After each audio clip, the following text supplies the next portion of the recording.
الله و با سلام و عرض ادب و احترام با یک غزل فارسی در خدمت عزیزان هستم.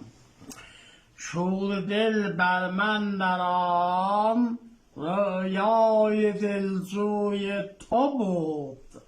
آه که فریاد از آن شوق پریروی تو بود.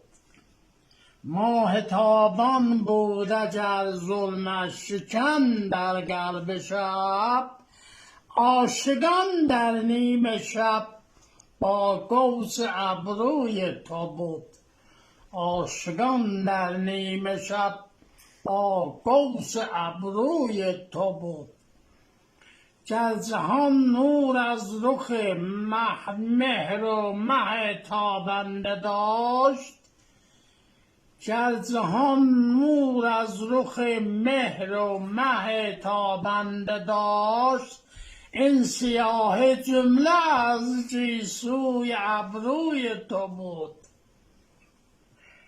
خوب رویان گردن از سیمای خوبان می زدند، شاهدان شیدای آن گلگوی گلکوی تو بود.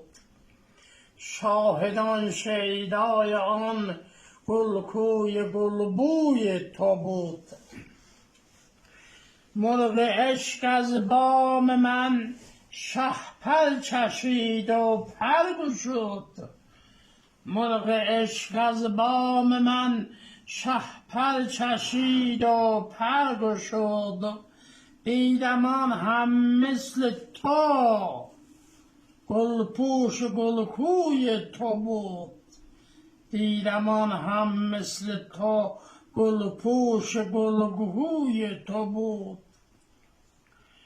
چون گروگان آنچه بر دام طلسم افتاده بود، چون گروگان آنچه بر دام طلسم افتاده بود، آن هم از رفتار تو رنجور جادوی تو بود.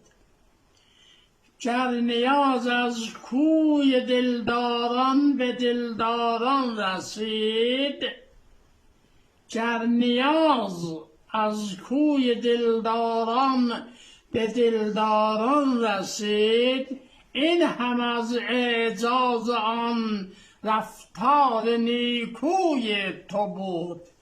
این هم از اعجاز آن رفتار نیکوی تو بود. شاد باشید، سلامت باشید.